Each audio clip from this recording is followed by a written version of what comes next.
Class 4 हम topic 2 taxonomic categories कर रहे हैं।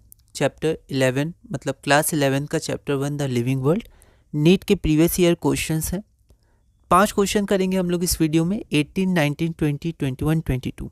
क्वेश्चन नंबर 18 है बेसिक यूनिट और स्मॉलेस्ट है ना, smallest taxon of taxonomic classification is species, kingdom, family या वैरायटी। 1990 का क्वेश्चन है, एक बार आप ट्राई करिए फिर हम लोग आगे बढ़ते हैं। तो यहाँ पर देखिए स्मॉलेस्ट है, हमें ध्यान रखना है, तो स्पीसीज हो जाएगा, हाईएस्ट हमारा किंगडम हो जाएगा। ठीक है, the individuals of species of appropriate mating types can interbreed among themselves. ठीक है, तो स्पीसीज क्या होते हैं जिनके इंडिविजुअल्स एक दूसरे के साथ इंटरब्रीड मतलब एप्रोप्रिएट मेटिंग टाइप्स होने चाहिए, तो वो इंटरब्रीड कर सकते हैं और ऑफस्प्रिंग, फर्टाइल ऑफस्प्रिंग को प्रोड्यूस कर सकते हैं।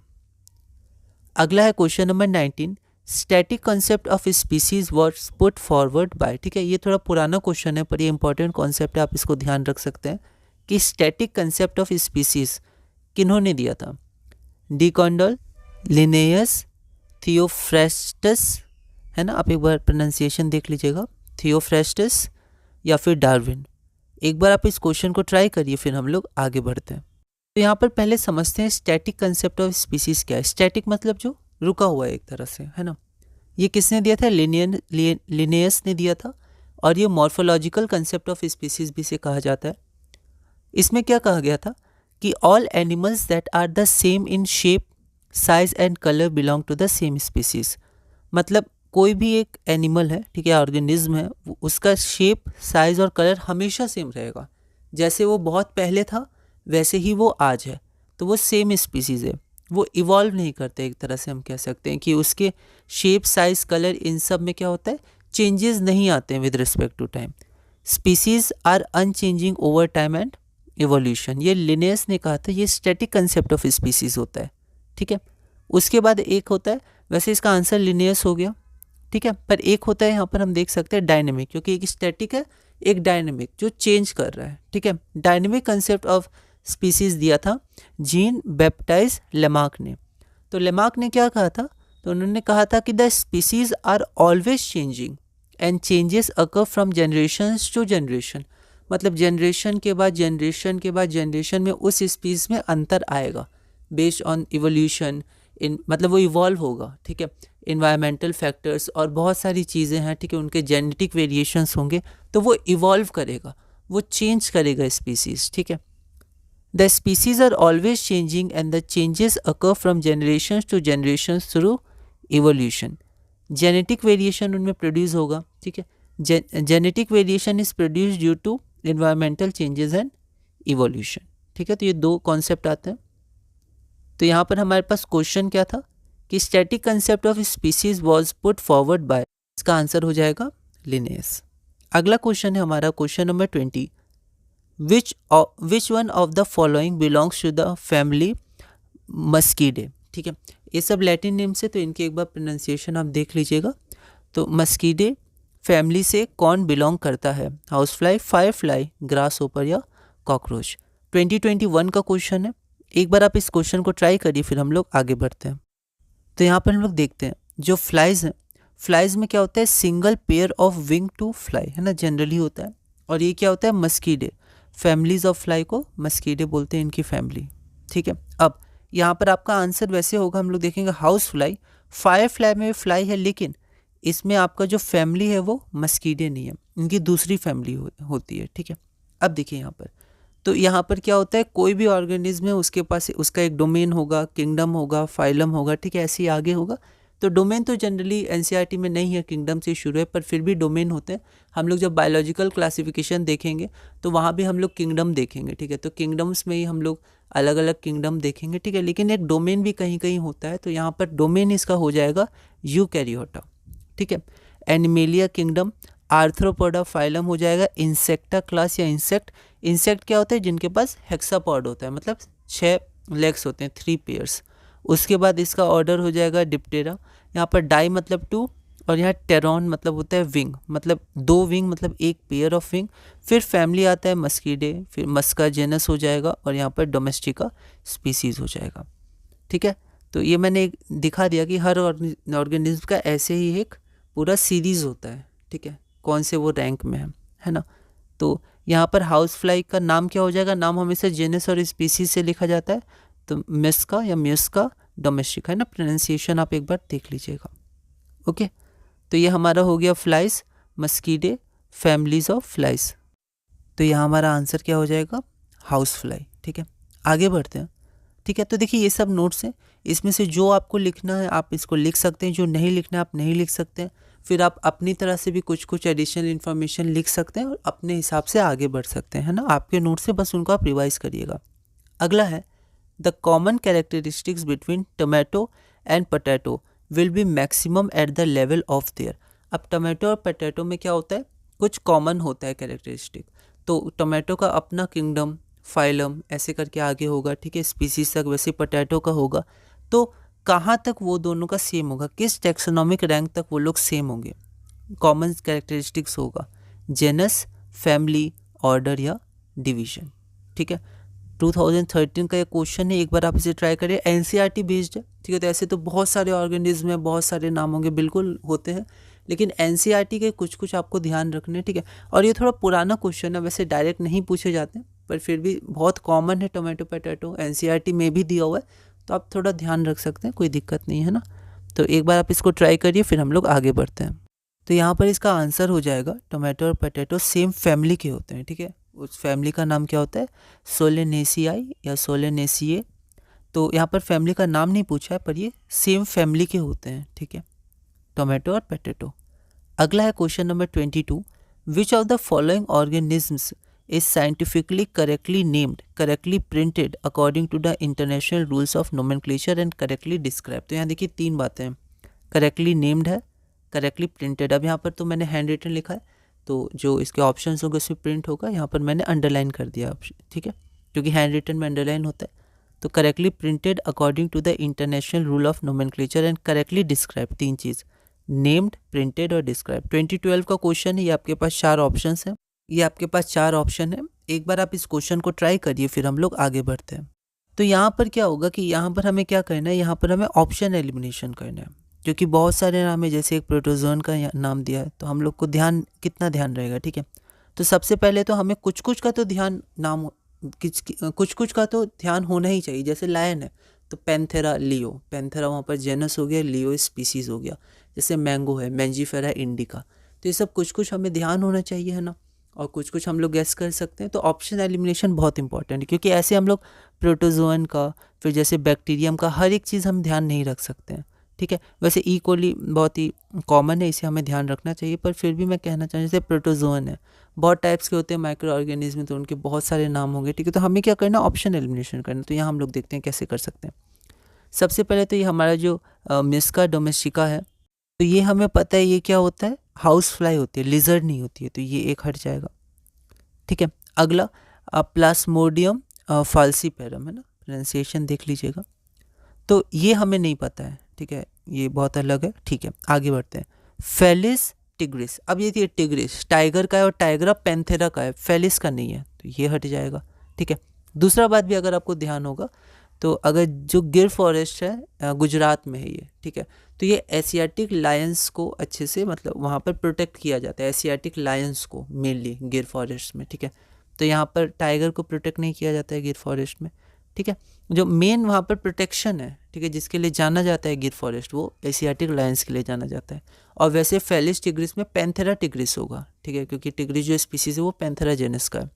अगला ई कॉली। ठीक है, अगर आपको ई कॉली भी ध्यान होगा, तो जो ई कॉली है उसका जो फुल नेम है वो एंट अमीबा कॉली नहीं है। जो बैक्टीरियम ह्यूमन इंटेस्टाइन में पाया जाता है उसका नाम होता है एशरिकिया कॉली। ठीक है, एंट अमीबा कॉली नहीं होता है, और ये अमीबा है। ठीक है, बैक्टीरियम नहीं है, तो ये भी नहीं होगा। अब एक तो सही होगा, मतलब हमारा आंसर बी ही होगा। ठीक है, तो हम इन सब में ऐसे प्रोसीड करेंगे, वरना बहुत दिक्कत हो सकती है, बहुत सारे नाम हैं। ठीक है, तो यहाँ हम लोग देखते हैं, तो ऑप्शन एलिमिनेशन पे आप ध्यान दीजिएगा। अब कुछ हम लोग बातें देखते हैं, जैसे यहाँ पर हमारा मस्का डोमेस्टिका ये हाउस फ्लाई होता है, पैंथेरा टिग्रिस ये टाइगर होता है। ठीक है, फेलिस क्या होता है, तो फेलिस क्या होता है, genus of small and medium size cat होता है, मीडियम साइज कैट। ठीक है, और पैंथेरा क्या होता है, लार्ज कैट होता है। ओके, तो पैंथेरा अलग जेनस हो गया। ठीक है। तो फेलिस क्या हो गया, मीडियम साइज कैट का जेनस होता है, ठीक है। दूसरी बात, जब लिनियस ने जब डिस्क्राइब किया था, उन्होंने अपनी बुक में जब डिस्क्राइब किया था टाइगर के बारे में, तो उन्होंने उसको फेलिस टिग्रिस में रखा था। तो लिनियस के अनुसार फेलिस टिग्रिस होता वहाँ पर टाइगर का, जो यहाँ पर लिखा हुआ है। लेकिन बाद में दूसरे साइंटिस्ट ने टिग्रिस को फेलिस टिग्रिस से पैंथेरा टिग्रिस कर दिया था। तो अब जो टिग्रिस या टाइगर है उसका जेनस पैंथेरा है, फेलिस नहीं। फेलिस पहले था, अब हम लोग पैंथेरा टिग्रिस कहते हैं, तो इसलिए ये गलत है, ठीक है। तो यहाँ पर हमारा हो गया genus of small and medium size cat, ये फेलिस होता है, लेकिन पैंथेरा टिग्रिस टाइगर के लिए होता है। और गिर national park and wild life sanctuary Gujarat में जो एशियाटिक लायंस के प्रोटेक्शन के लिए फेमस है। फिर ई कोली, तो एक तो हमारा है एशरिकिया कोली, ठीक है। ये रॉड शेप बैक्टीरियम होता है lower intestine of warm blooded organism. Warm blooded मतलब क्या होता है कि जिनका बॉडी टेम्परेचर वो सराउंडिंग टेम्परेचर से क्या होता है, ज़्यादा होता है, ठीक है। जैसे रूम टेम्परेचर होता है 20 to 25 डिग्री सेल्सियस, उससे ज़्यादा हमारा होता है अप्रॉक्सीमेटली 37 डिग्री के आसपास सेल्सियस में। तो जो ह्यूमन्स होते हैं वो वार्म ब्लडेड वो हम लोग कहलाते हैं। और जो वार्म ब्लडेड होते हैं वो क्या होते हैं कि वो इन्वायरमेंट के अनुसार अपने टेम्परेचर को थोड़ा सा फ्लक्चुएट कर सकते हैं ताकि एक कांस्टेंट टेम्परेचर बने, ठीक है। तो उन्हें हम लोग वार्म ब्लडेड ऑर्गेनिजम्स कहते हैं। और एक ई कॉली में ही ई का होता है एंटमीबा कॉली, ठीक है। ये क्या होते हैं, नॉन पैथोजेनिक होते हैं, मतलब ये हार्म नहीं करते हैं, डिजीज कॉज नहीं करते हैं। Amoeba in human gastro intestinal tract, digestive tract या एलिमेंट्री कैनल, तो हमारे एलिमेंट्री कैनल में ये पाया जाता है, ठीक है।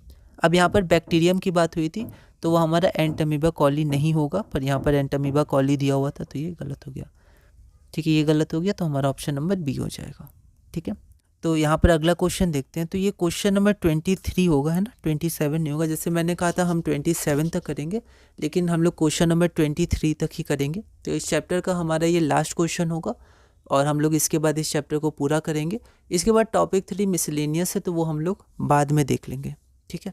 मतलब धीरे धीरे उसको करते रहेंगे, आप फिर अपना इस चैप्टर से प्रैक्टिस करते रहिएगा और अपने नोट्स को मॉडिफाई करते रहिएगा। तो लास्ट क्वेश्चन देखते हैं, question number 23, which of the following animals is correctly matched with its particular named taxonomic category। तो यहाँ पर आपके पास एनिमल है, जैसे यहाँ पर tiger, cuttle fish, humans, house fly, और फिर उनके बारे में बताया गया जैसे टिग्रिस स्पीसीज है टाइगर का, मॉलिस्का क्लास है, प्रिमिटा फैमिली है ह्यूमंस का, और मिस्का ऑर्डर है हाउस फ्लाई का। तो आपको बताना है इनमें से करेक्ट क्या है। कई बार करेक्ट और इनकरेक्ट में हम लोग जल्दबाजी कर जाते हैं, यहाँ करेक्टली लिखा हुआ है। 2011 का क्वेश्चन है, एक बार आप इस क्वेश्चन को ट्राई करिए, फिर हम लोग आगे बढ़ते हैं। तो यहाँ पर हम लोग क्या करेंगे, यहाँ पर हम लोग ऑप्शन एलिमिनेशन के साथ में ही एक ऑप्शन कन्फर्मेशन है, ठीक है। कई बार क्या होता है कि हम लोग ऑप्शन एलिमिनेट नहीं कर पाते हैं, ठीक है, डायरेक्टली। जैसे पिछले क्वेश्चन में आप देखिए, तो यहाँ पर 3 क्वेश्चन हमने एलिमिनेट कर दिया था क्योंकि 3 के बारे में हमें पता था, ठीक है। तो बचा कौन, एक। लेकिन इसमें हो सकता है हमें बाकी के बारे में पता ना हो, ठीक है। जैसे टाइगर क्या क्या है, tigris the species, cuttle fish, Mollusca a class, humans, Primata family, house fly, Musca order, ठीक है। तो इसमें से हो सकता है हमें ज़्यादा के बारे में पता नहीं, जैसे कटल फिश के बारे में पता नहीं क्या होता है, ठीक है। ह्यूमंस के बारे में होमो सेपियंस पता है, पर होमो हमारा जेनस होता है, सेपियंस और सेपियंस स्पीसीज होता है, ठीक है। उसके बारे में आपको पता होना चाहिए, ह्यूमंस के बारे में सारा लेवल पर सारा टेक्सोनॉमिक रैंक, पर हो सकता है नहीं पता हो, ठीक है, ये भी नहीं पता। अगला क्या है, हाउस फ्लाई, मिस्का तो पता होना चाहिए, अभी क्वेश्चन में भी आया, पहले भी किया था, पर मान लेते हैं ये भी नहीं पता, ठीक है। लेकिन टाइगर तो आपको पता होना चाहिए, टिग्रिस है, ठीक है, पैंथेरा टिग्रिस, ये ज़्यादा कॉमन है आपका हाउस फ्लाई से, ठीक है। तो यहाँ पर हमें टाइगर के बारे में कंफर्म पता है कि ये तो सही है, क्योंकि इसका नाम है पैंथेरा टिग्रिस और टिग्रिस स्पीसीज़ है, और यहाँ वही लिखा है टाइगर टिग्रिस है और वो स्पीसीज़ है। तो यहाँ हमने ऑप्शन को कंफर्म कर लिया और एक ही सही है, और ये पक्का पता है ये तो सही होगा, और अगर ये सही होगा तो बाकी सही हो नहीं सकता है, बाकी सही नहीं हो सकता है तो बाकी सब गलत है, और हमारा ए सही है। तो ऑप्शन कन्फर्मेशन से भी कभी कभी हम लोग टिक कर सकते हैं, ऑप्शन एलिमिनेशन अगर नहीं कर पाए, वैसे सबसे मेन ऑप्शन एलिमिनेशन होता है, पर अगर उसके बीच में हम लोग कन्फर्म हो गए, बाकी नहीं पता, तो वही हम लोग मार्क कर सकते हैं। तो हमें पता था टाइगर का जो टिग्रिस होता है वो स्पीसीज़ होता है 100%, तो यही आंसर होगा, और यही आंसर है ना। अब यहाँ पर देखिए, कटल फिश मोलिस्का क्लास, मतलब ये गलत है। ह्यूमंस का प्रिमिटा फैमिली नहीं होता है, ठीक है, ये भी गलत है क्योंकि ये सही है। और हाउस फ्लाई का मिस्का ऑर्डर नहीं होता है क्योंकि मिस्का डोमेस्टिका, मिस्का आपका जेनस होता है, ठीक है। तो मिस्का आपका जेनस हो गया, है ना। तो ये हमारा क्वेश्चन नंबर मतलब ये ऑप्शन नंबर ए हमारा सही है, ठीक है। तो टाइगर, टिग्रिस, स्पीसीज। और ये हमारा टॉपिक 3 मिसलेनियस, इसे हम धीरे धीरे करते रहेंगे। तो इसी क्वेश्चन 23 के साथ हमारा चैप्टर 1 पूरा हुआ। इसके और भी आप क्वेश्चन प्रैक्टिस कर सकते हैं, ठीक है। और आप अच्छे से एनसीईआरटी रीडिंग करिएगा और अपने नोट्स को मॉडिफाई करिएगा, है ना। इसी तरह अब हम लोग दूसरे चैप्टर में चलेंगे 11.2 क्लास 11 चैप्टर 2 बायोलॉजिकल क्लासिफिकेशन। उसमें भी हम लोग किंगडम्स के बारे में और क्लासिफिकेशंस के बारे में पढ़ेंगे। यूनिट 1 के जो 4 चैप्टर्स हैं उन सब में हमें थोड़े स्ट्रक्चर्स के बारे में मतलब मेनली क्लासिफिकेशंस के बारे में, उनका स्ट्रक्चर क्या है, कैसे उनको डिफरेंट रैंक में रखा गया, टेक्सोनॉमिक रैंक में रखा गया, है ना। और वो कैसे एक दूसरे से सिमिलर हैं, डिफरेंस हैं, क्या क्या उनके स्ट्रक्चर्स होते हैं, नहीं होते, इनके बारे में पढ़ना है। बहुत सारे टेक्निकल टर्म्स हैं, ठीक है। और जैसे अब जब आप चैप्टर 2 में ही देखेंगे बहुत सारे टर्म्स हैं, ऑर्गेनिज्म हैं बहुत सारे, ठीक है। तो हम लोग कंसाइज रहेंगे। एनसीईआरटी में भी हम लोग ब्रीफ में करेंगे, हर एक टॉपिक नहीं करेंगे। और कोशिश करेंगे कि हम लोग जितना स्पेसिफिक हो सके एनसीईआरटी नीट पीवाईक्यूज़ में, ठीक है, ताकि हम लोग को पता लगे किस तरह के क्वेश्चंस आते हैं, तो हम लोग करेंगे। तो ब्रीफ में एनसीईआरटी के नोट्स ऐसे ही देखेंगे टॉपिक वाइज, फिर उसके बाद पीवाईक्यूज़ करेंगे। और जिसमें मुझे लगेगा कि हम लोग इसमें पीवाईक्यूज़ से थोड़े थोड़े कॉन्सेप्ट समझ लेंगे, क्योंकि बाकी एनसीईआरटी में अच्छे से दिया है। जैसे इस टॉपिक 2 में कोई हमने छोटा सा क्लास नहीं किया या कुछ हमने मिनट नहीं रखे जिसमें हम कॉन्सेप्ट डिस्कस करेंगे। हमने डायरेक्ट पीवाईक्यू से शुरू किया और उसमें कुछ डिस्कस किया, क्योंकि इसमें आप एनसीईआरटी पढ़िएगा तो आपको समझ में आ जाएगा बेसिक बातें, ठीक है। तो उसी तरह हम लोग देख लेंगे कि किस में, मतलब मैं देख लूँगा कि किस में मुझे बताना चाहिए, ठीक है, किस में हम लोग डायरेक्ट पीवाईक्यू से आगे बढ़ सकते हैं। तो इस वीडियो में हमने क्वेश्चन नंबर 23 पूरा किया, चैप्टर 1 पूरा किया। आप इसको अब बनाइएगा और अगली वीडियो से हम लोग हमारा चैप्टर 2 बायोलॉजिकल क्लासिफिकेशन शुरू करेंगे और धीरे धीरे इसी तरह नीट कॉन्सेप्ट्स एंड पीवाईक्यूज़ में आगे बढ़ेंगे।